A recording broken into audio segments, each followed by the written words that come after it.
Olá, meus queridos irmãos, olá, minhas queridas irmãs. Então, sempre com muito orgulho, com muita satisfação, que vamos dar continuidade ao nosso estudo do curso de Estudo Espíritas Educação Mediúnica, módulo 2, aqui da Associação Espírita Seara de Jesus. Então, vamos primeiramente agradecer ao nosso amigo Mestre Jesus por essa oportunidade de reflexão e de aprendizado para que nós possamos colocar em prática em nosso dia a dia. Que assim seja, graças a Deus.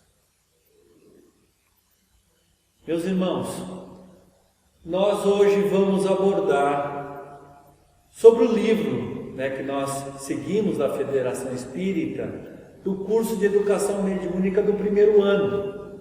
Como já foi dito, nós estamos intercalando. Uma semana nós temos o Básico 1, na outra semana o Mediúnico, na outra semana o Básico 2, na outra semana o Mediúnico, na outra semana Aprendiz do Evangelho e o Mediúnico, sempre intercalando com as aulas do Mediúnico.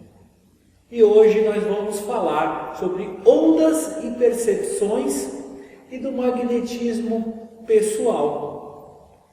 E sempre a equipe de educação posta para nós os materiais complementares da nossa aula. Como vocês podem verificar, nós temos em PDF toda a aula, ondas e percepções, e temos alguns vídeos complementares, o que é o magnetismo, magnetismo pessoal, e outros esclarecimentos, a influência espiritual. São vídeos excelentes que nos dão apoio no tema de hoje. E falando do tema de hoje, o tema de hoje do livro, como vocês estão vendo na tela, Mecanismo da Mediunidade. Esse livro é um livro de referência para os estudos mediúnicos, que mostra os mecanismos, como funcionam, um estudo detalhado do tema mediunidade. O que me chama a atenção, meus irmãos, que nos chama a atenção logo no prefácio, como vocês estão vendo aí na tela, Emmanuel nos traz essa reflexão, que vamos ler junto aqui. No finalzinho do título, A Mediunidade, eu vou conferir aqui, um segundo. A mediunidade. Então, Emmanuel traz para nós, no prefácio, no finalzinho do seu comentário, dizendo o seguinte: em nosso campo de ação, temos livros que consolam e restauram, medicam e alimentam, tanto quanto aqueles que propõem e concluem, argumentam e esclarecem. Nesse critério, surpreendemos aqui um livro que estuda.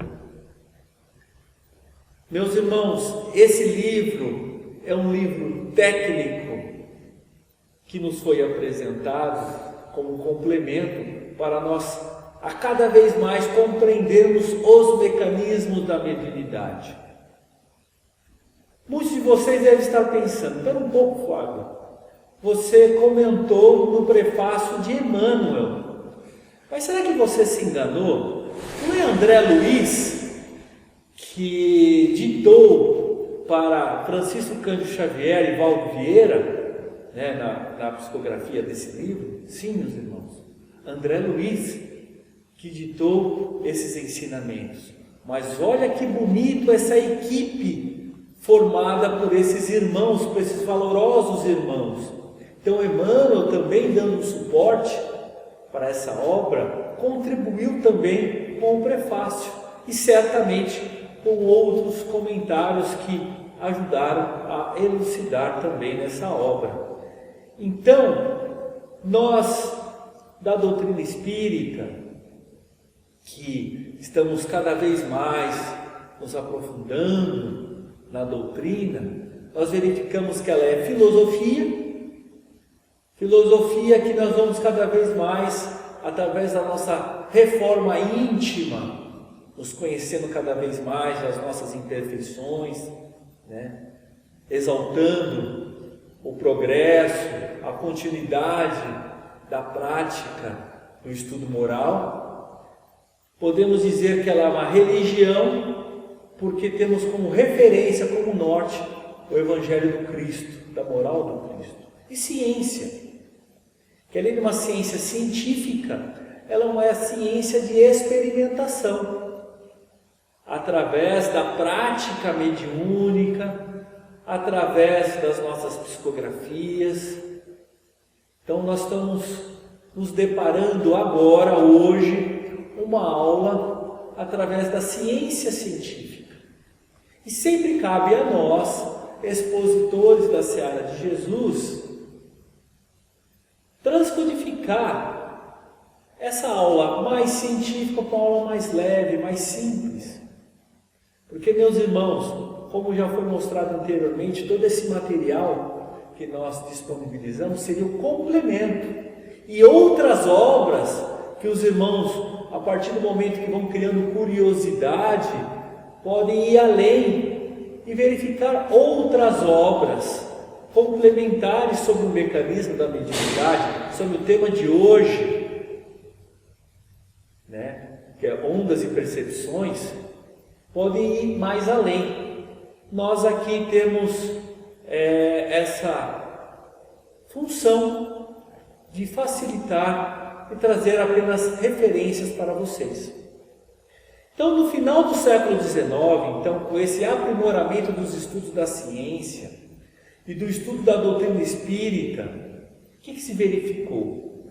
Verificou que a Terra é um reino de ondas e raios, de correntes e de vibrações. E a eletricidade, o magnetismo, né, justamente proporcionam o que? O movimento e a atração, né, que tudo envolve.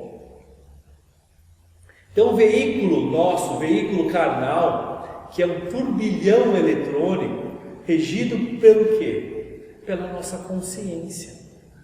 Então o nosso propósito é fazer então o quê? Uma correlação entre a ciência natural, que estuda o magnetismo e a eletricidade, e a ciência espírita, que estuda o quê? A mediunidade. Lógico, reforçando sempre uma linguagem simples. E no início do nosso material didático que foi fornecido, ele já começa a dar para nós, a fornecer a definição, né, da agitação em ondas, definição, né, como vamos ver aqui junto. A ciência do século XX propõe que a Terra é um magneto de gigantescas proporções, compondo o chamado campo eletromagnético, em que o planeta se tipifica na intensidade cósmica. Então, nesse reino de energias em que a matéria concentrada estrutura o nosso mundo, em que a matéria é expansão e forma um clima peculiar, né? A vida que desenvolve essa agitação e esse movimento. E consta no capítulo 1, então, do livro Mecanismos da Mediunidade. Nós temos o tema justamente de ondas e percepções, que justamente fala sobre isso. E nós vamos trazer para vocês, a título de curiosidade, né, com relação ao magnetismo da Terra. Então, no século, olha só que interessante, no século 6 a.C., nós vamos encontrar a magnésia na Ásia Menor, uma região, e um pastor teria descoberto que um determinado minério atraiu ferro, que foi chamado de magnetita. Então essa pedra de magnésio, magnetismo, né, essa lasca de metal magnético, postou a girar livremente na direção norte e sul. Então foi utilizado muito pelos chineses, pelos árabes, né, os cruzados também, e os europeus novos, né, que surgiram depois. E em 1180, Alexander Neckham, um inglês, ele começou a estudar mais sobre essas referências e habilidade direcional do magnetismo. Então esse aperfeiçoamento começaram a se aperfeiçoar. Então através de uma agulha magnética que girava em círculo, que depois foi chamado de bússola, que é o compasso magnético nessa. Aí isso trouxe o quê? Trouxe o avanço na revolução da navegação. Eu trouxe para vocês aqui, a título de curiosidade, onde ficava então essa região, essa cidade chamada, essa região chamada Magnésia, que era na Grécia, na Ásia Menor. Eu vou dar um zoom depois para vocês aqui, estou dando zoom, justamente para vocês conseguirem ler, porque a letra é um pouco pequena, onde nós extraímos da internet esse material. Então o termo magnetismo resultou do nome Magnésia, região da Ásia Menor, na Turquia, devido ao minério chamado magnetita, como já foi falado, que é um ímã natural, com a propriedade de atrair objetos ferrosos à distância, sem contato físico. Aí tem um exemplo dessa rocha, né, dessa pedra. Então o nome Magnésia deriva da tribo dos magnetes oriundos da Grécia Antiga, que imigraram para a região da Ásia Menor, que adotou o mesmo nome, Magnésia. Então, a título de curiosidade, da onde que surgiu o termo do magnetismo. E vamos aí, ao longo do tempo, encontrar vários tipos de bússola, né, que a bússola foi se aperfeiçoando com o passar do tempo. Olha as bússolas mais modernas hoje em dia, né? Então, olha só, a bússola utilizada na clássica experiência de Oster em 1807 sobre eletromagnetismo, essa de cima, olha que interessante. E outras mais modernas agora até no próprio celular, né? Então, falando do magnetismo da Terra, então desconhecia-se até então a causa do movimento da agulha. Aí, William Gilbert, o médico da corte da Rainha Elizabeth I, né, foi o primeiro a demonstrar que a Terra era um ímã gigantesco. Olha que interessante. E que os estudos sobre o movimento e ângulo de inclinação da agulha e fizeram vários testes na época. Aí em 1600, o livro De Magnete, 17 anos de trabalho, foi um marco na história da ciência moderna naquela época. Com o livro Magnus Magnis et Globus Terrestre. Então o próprio globo terrestre é um grande ímã. Então trouxe aqui para vocês algumas referências de William Gilbert, que era um físico inglês e médico da Elizabeth I e James I, pesquisador nos campos do magnetismo e eletricidade.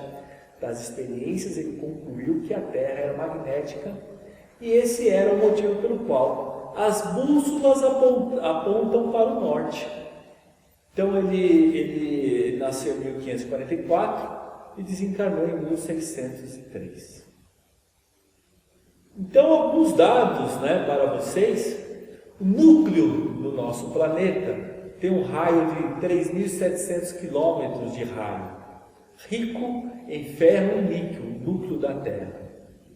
Então as correntes de ferro líquido circulam pelo núcleo externo e geram eletricidade, que cria um campo magnético da Terra. Olha só que interessante.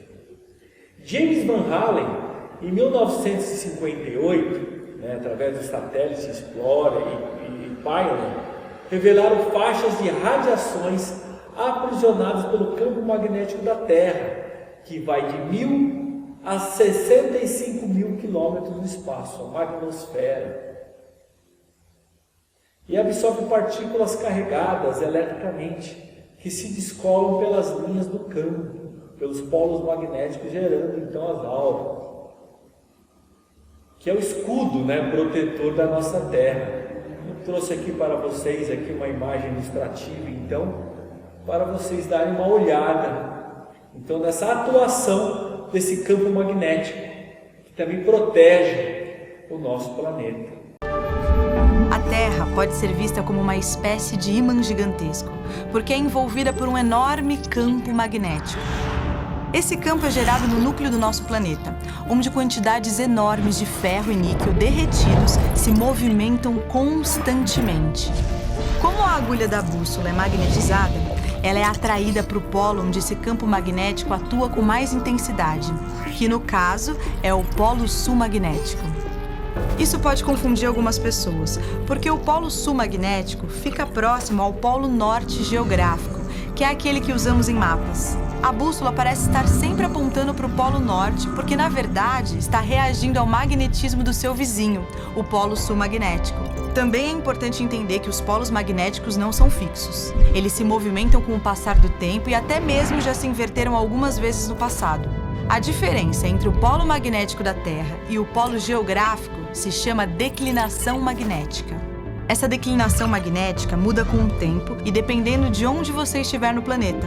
Em alguns lugares, ela pode ser de até 20 graus. Outra figura também interessante da magnetosfera, né, entre o Sol e a Terra. Olha que interessante. Temos também a aurora boreal, que essa foto foi tirada de turistas, né, em 2012, na Noruega e na Finlândia. Então são tempestades solares que liberam chuvas de partículas eletricamente carregadas, que são direcionadas aos polos pelo campo magnético da Terra, provocando então esse belíssimo fenômeno das auroras. E falando de ondas e percepções, numa ótica então agora espírita, André Luiz traz uma definição para nós. A falta de terminologia mais clara, diremos que uma onda ela é determinada, né, da forma de ressurreição de energia por intermédio do elemento particular que a veicula ou estabelece. E dando um exemplo, né, o nosso cérebro emite vibração ou frequência alta ou baixa, de acordo com o teor dos pensamentos mais constantes. Olha que interessante. Então nós que somos um veículo de energia, nós emitimos então vibrações ou frequências alta ou baixa, que vai depender do teor dos nossos pensamentos mais constantes.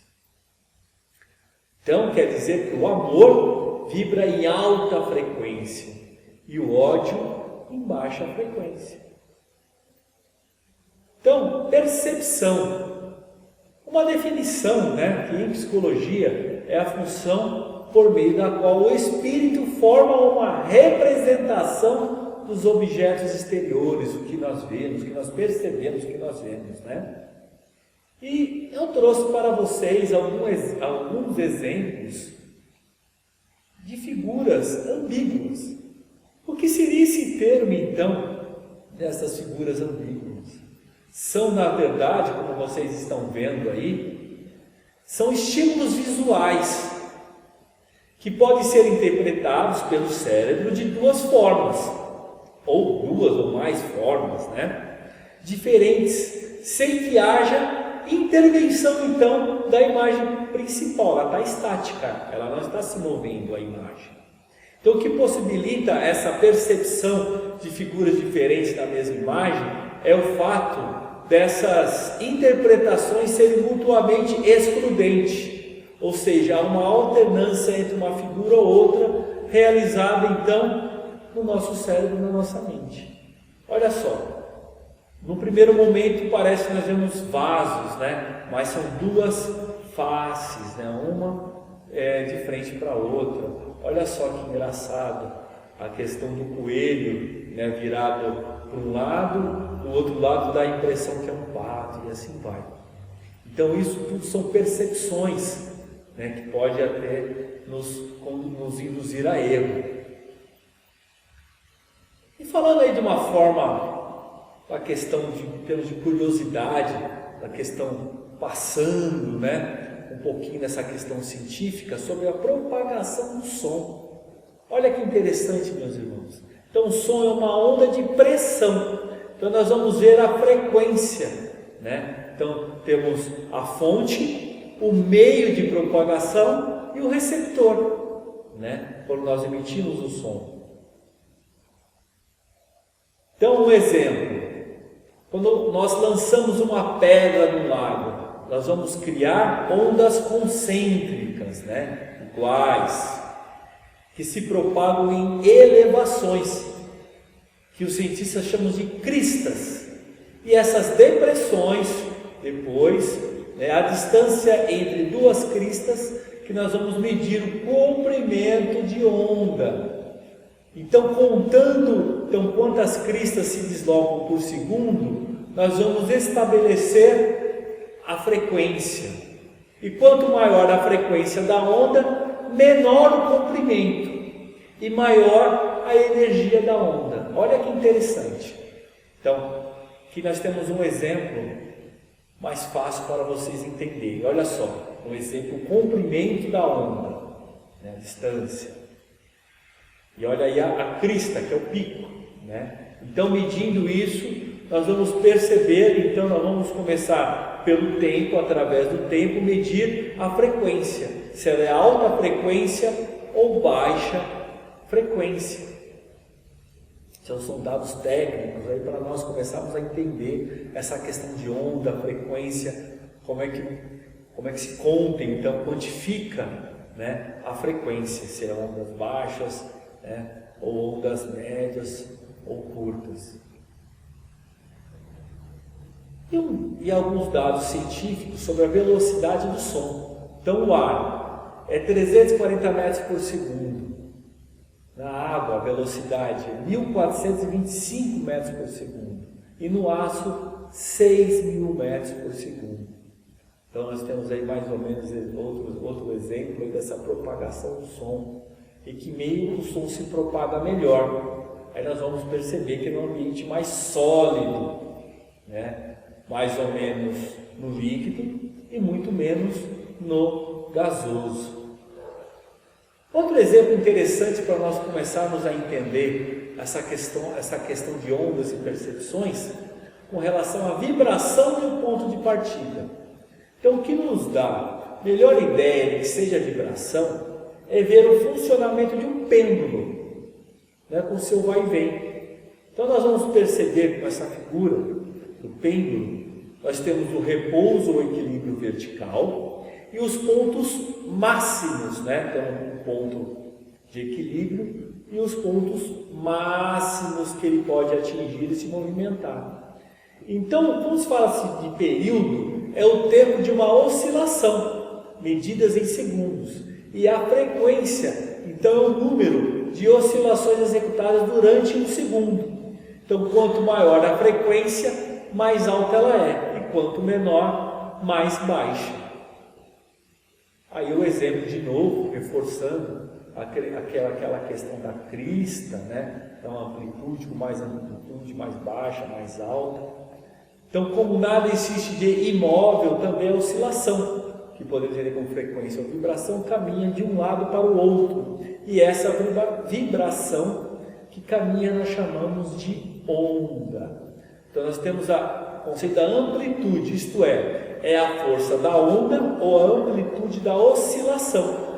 Vai aumentando a oscilação, né? Aí nós vamos conseguir detectar a frequência. Medida pela distância maior ou menor de subida e descida de uma linha média. E o comprimento da onda, que é a distância que medeia entre duas oscilações. E crista, reforçando, é o ponto máximo da oscilação. Olha só outros exemplos aí, né? Da onda eletromagnética, da direção da propagação dessa onda. Então, a onda é uma partícula que se desloca com movimento oscilatório. Acontece, porém, ao deslocar-se, provoca um campo magnético. Então, a radiação de ondas consiste em variações rápidas da intensidade do sentido dos campos. Essas variações são tão rápidas que uma crista de onda, ou seja, o ponto onde o campo elétrico ou magnético tem máxima intensidade, desloca-se num segundo a 300.000 quilômetros. Olha só, 300.000 quilômetros. Para atravessar a matéria, a velocidade é menor. No vidro, é de cerca de 200.000 quilômetros por segundo. Então, temos aqui algumas definições científicas para nós começarmos a entender um pouquinho mais sobre ondas e percepções. Então, ondas longas são superiores a 600 metros de comprimento, caminham ao longo da superfície terrestre e têm, então, pequeno alcance. Ondas médias variam entre 150 a 600 metros, caminham em parte ao longo da superfície, mas também se projetam para as camadas superiores da atmosfera. Tem um alcance um pouquinho maior que as anteriores. Ondas curtas, elas vão variar de 10 a 150 metros. Rumam todas para a atmosfera superior e são captadas de ricochete, que tem alcance muito grande, as ondas curtas.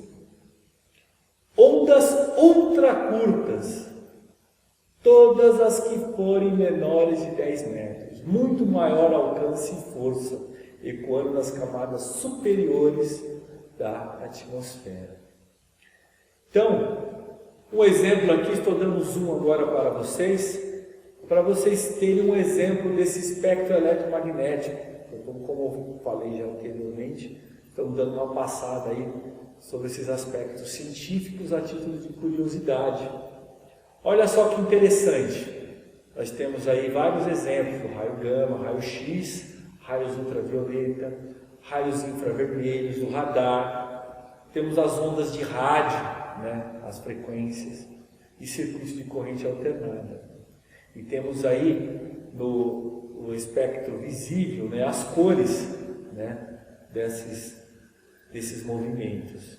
Então, o aspecto eletromagnético mostrando a faixa limitada de comprimentos de onda para os quais os olhos são sensíveis. Essa faixa, que é o espectro visível, essa faixa ampliada na parte inferior da figura ocupa cerca de 1/70 do espectro. Olha só que interessante. Então, nessa questão de ondas e percepções, vamos ver os tipos, então, agora de percepção. Nós temos o tato, a auditiva, a visual. Aí temos com relação ao tempo, no espaço e como já foi explicado para vocês nas figuras ambíguas. Então, a percepção extrasensorial, que é um termo criado por Rini para designar a percepção de um objeto independente dos órgãos do sentido. E temos, lógico, a percepção mediúnica, através da visão, da audição e comunicação com o mundo que não é percebido pelas vias sensoriais do encarnado, o tato, o mundo da questão física. E olha só que interessante, meus irmãos, toda essa definição, todas essas definições que nós colocamos aqui sobre ondas e percepções, sobre frequência, sobre ondas, isso vai interferir também no nosso pensamento, através do quê? De uma interferência construtiva, como nós estamos vendo nesse painel, e de uma interferência destrutiva. Ou seja, então a sintonia com os espíritos superiores exige o quê? Uma permanência do pensamento em ondas curtas. Além disso, é necessário o quê? Aumentar esse teor de vibrações para que possa então captar a essência desses ensinamentos. Aí agora nós vamos pegar toda essa teoria científica e colocar em prática, Aí nós começar a ter uma ideia na prática dessas interferências dessas ondas. As ondas curtas, que são captadas do quê? De espíritos superiores. Mas isso nós precisamos o quê? Aumentar a nossa vibração do nosso pensamento. E qual é o exercício para praticar para a nossa elevação do nosso pensamento?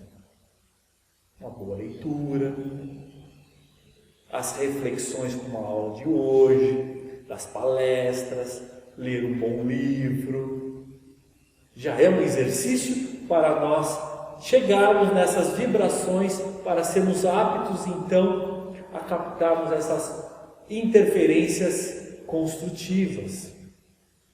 Então as interferências construtivas, como já foi dito, podem ser interpretadas como os conselhos e instruções dos benfeitores espirituais. E as interferências destrutivas são as influências menos felizes dos espíritos imperfeitos e propensos ao mal. E meus irmãos, nós estamos falando de magnetismo, de mediunidade, mas nós verificamos então na Revista Espírita de junho de 1867, Kardec diz o seguinte: assim, o Espiritismo não é senão magnetismo espiritual. E o magnetismo, outra coisa, não é senão o espiritismo humano. Olha como eles se entrelaçam, pelo fato do estudo do magnetismo, o estudo da mediunidade com relação à interferência, que nós vamos falar um pouquinho mais, como eles andam juntos, E falando então do magnetismo pessoal.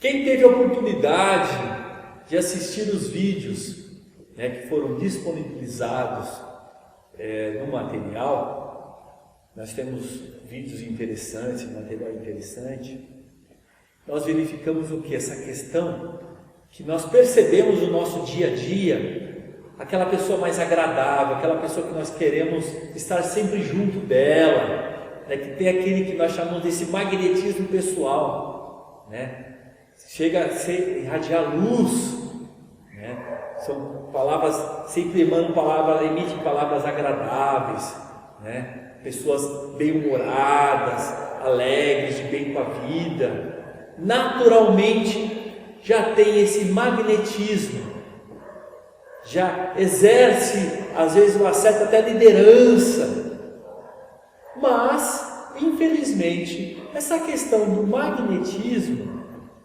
ela é tanto para o bem, quanto para o mal também. Nós já tivemos vários exemplos de líderes das nossas civilizações, que utilizaram esse magnetismo pessoal para o bem ou para o mal.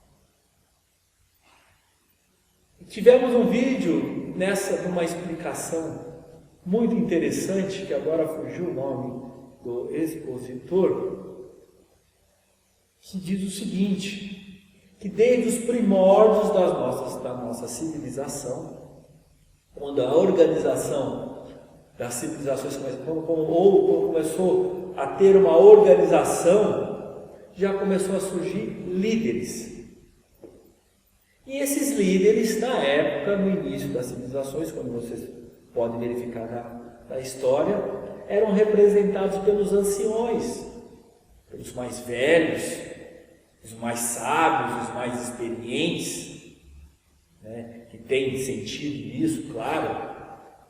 Mas, como naquela época era preponderante a força física, essa questão da liderança dos mais velhos foi deixando de lado, e essa liderança foi estabelecida através da força. E mesmo essas pessoas que possuíam esse magnetismo conseguiam então liderar através da força. Com o passar do tempo, isso é chamado de aristocracia. E agora, com o passar do tempo, com o avanço da nossa civilização, nós percebemos que o ideal é justamente a aristocracia do poder intelecto-moral. Porque esse poder intelecto-moral certamente nos dará a possibilidade de desenvolver os campos mais diversos da nossa vida. Então essa liderança, essa aristocracia agora, intelecto moral, intelecto moral, nos permitirá o que é desenvolver o nosso potencial, o nosso saber, o nosso conhecimento. Mas também nos ensinará a dar boa vazão a esse saber, a esse conhecimento. Vai nos ensinar, então, através dessa liderança que está acontecendo agora, através desses ícones de referência, vai nos ensinar a trabalhar nos ensinamentos que tenhamos para o bem, para a prática do bem. Então, essa nossa aristocracia agora intelecto-moral, essa nossa liderança intelecto-moral, vai nos endereçar para a felicidade, rumo à felicidade. Então nós já tivemos nos nossos primórdios outras aristocracias. Agora a que vai prevalecer como referência é a aristocracia intelecto-moral. E tem uma pergunta para vocês, que independentemente da pergunta que eu deixarei no final da aula, podem responder agora no chat. Será que todos nós podemos magnetizar? Falando do magnetismo, será que todos nós podemos magnetizar? O que vocês acham? Sim ou não? Se sim, quiserem, além do sim ou além do não, argumentar, fiquem à vontade. Vamos deixar alguns segundinhos aí para que vocês possam digitar aí no chat. Será que todo mundo pode magnetizar ou é exclusivo somente para os médiuns curadores? O que vocês acham? Pode ir digitando aí. Já digitaram? Ah, legal. Então, vou colocar aqui para vocês. A força magnética, ela é puramente orgânica. Então pode, como a força muscular, ser partilha de toda a gente. Mesmo, olha só como eu falei anteriormente, mesmo do homem perverso. Mas só o homem de bem se serve dela exclusivamente para o bem. Mais depurado, o seu fluido possui propriedades benfazejas e reparadoras, que não pode ter o do homem vicioso ou interesseiro. Olha só que interessante.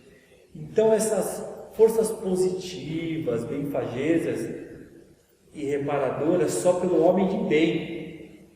Então o magnetismo, meus irmãos, como nós estamos entendendo, o magnetismo vem ser a medicina dos crentes, dos humildes, do pai, do pai de família, da mãe com seus filhos, de quantos sabem verdadeiramente amar. Então todos aqueles que querem expressar o seu amor, então pode emanar esse magnetismo através de um abraço, de um sorriso, de um cumprimento, oi, boa noite, bom dia. Então nós podemos emitir. E essa aplicação é sem distinção, meus irmãos. Então não existe senão a confiança em si. Então, se nós temos a nossa fé, o poder infinito, que por toda parte faz irradiar então a vida e a força, como o Cristo e os apóstolos, todos nós podemos impor as mãos e curar. Se temos o quê? O amor, amor aos nossos semelhantes e o desejo ardente de os aliviar. Então só essa intenção, essa boa vontade, esse amor. Então um abraço, meus irmãos, vocês não imaginam um abraço, o efeito que tem de um abraço fraterno.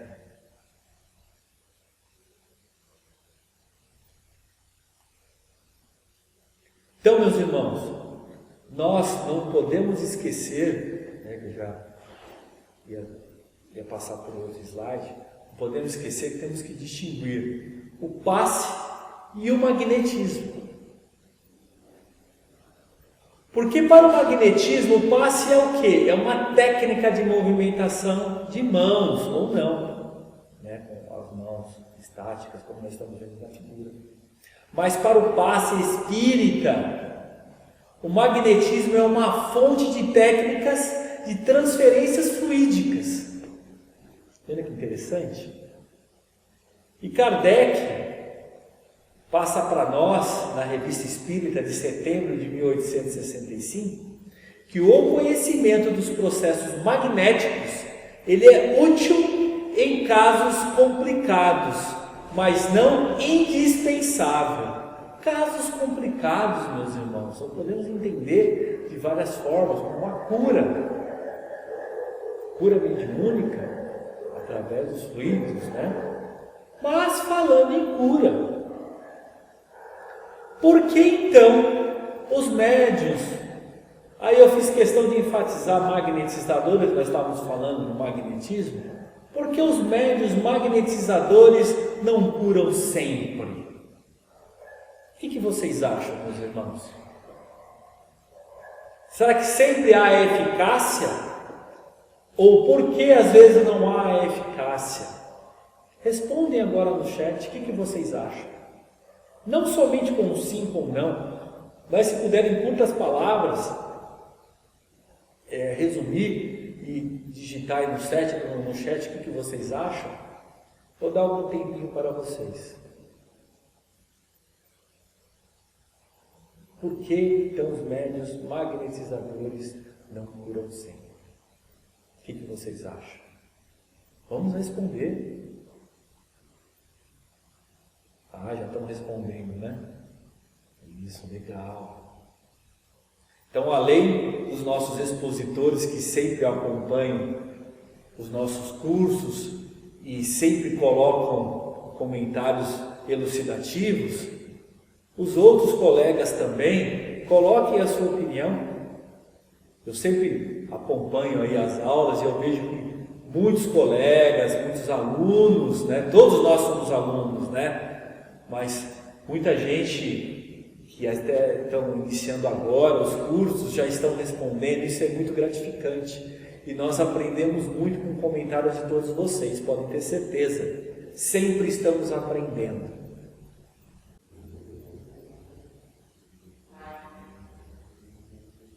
Seria, pois, um erro acreditar que pelo fato de ter obtido uma cura, mesmo difícil, pode ser obtida todas, em virtude do fluido próprio de certos doentes ser refratário ao fluido do médium.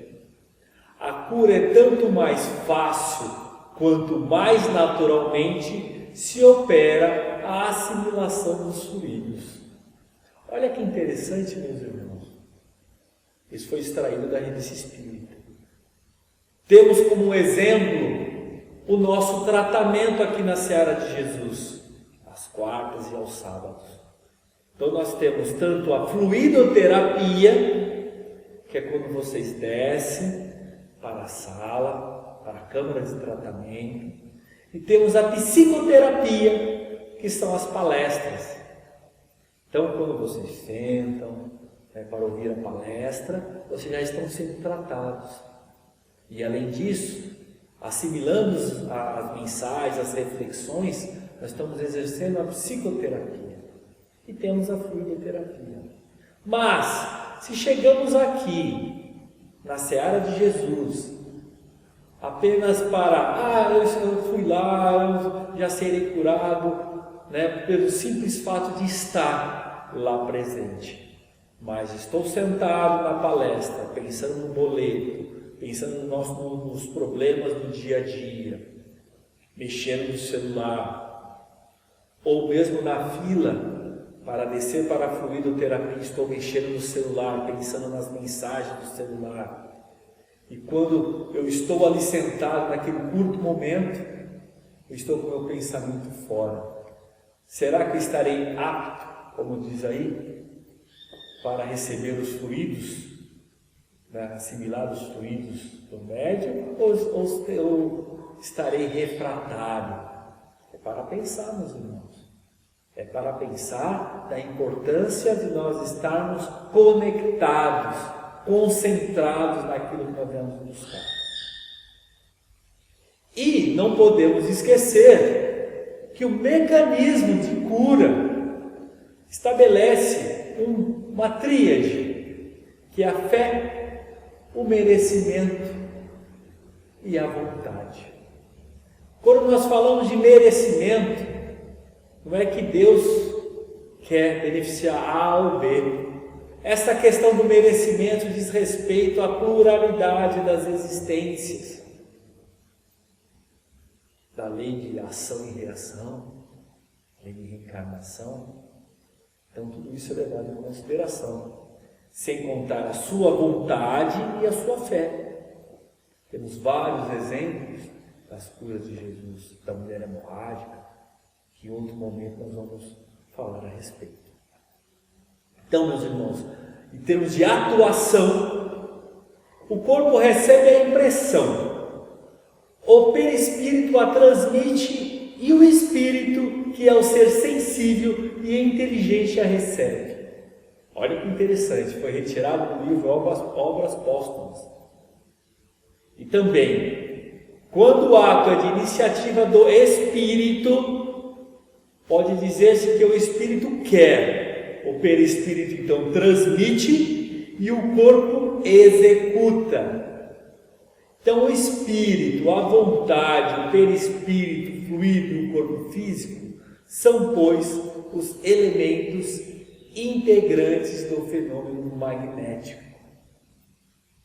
Meus irmãos, trouxe, então, para vocês uma referência, então, do tema ondas e percepções. Nós temos o braço científico, que temos diversas obras que os irmãos podem consultar, como o mecanismo da mediunidade, que eu mostrei para vocês, e outras obras de vários autores espíritas. E temos, passamos hoje alguns exemplos práticos do nosso dia a dia, com relação às ondas e percepções, com relação às nossas vibrações das ondas. Poderíamos falar, mas já foi comentado em outra aula, a eficácia da prece. Aí nós vamos perceber o contato de ondas curtas, ultra curtas. Então, meus irmãos, a aula de hoje é apenas uma referência, um norte para quem quiser se aprofundar. O material é vasto, meus irmãos, na doutrina espírita. Estamos sempre à disposição, todos os expositores da casa estão à disposição para dar referência de outras obras com relação ao tema. Então, meus irmãos, espero que tenham aproveitado e assimilado um pouquinho sobre a aula de hoje, para que possamos entender um pouco mais essa relação do intercâmbio entre o mundo físico e o mundo espiritual. Paulo de Tarso já dizia que nós somos cobertos de nuvens de testemunhas. E André Luiz foi mais técnico, nós vivemos num mar de ondas e percepções. Então fiquem todos com Deus, que o nosso amigo amado e Mestre Jesus nos ilumine, nos ampare, hoje, amanhã e sempre. Até uma próxima oportunidade, meus irmãos. Fiquem todos com Deus.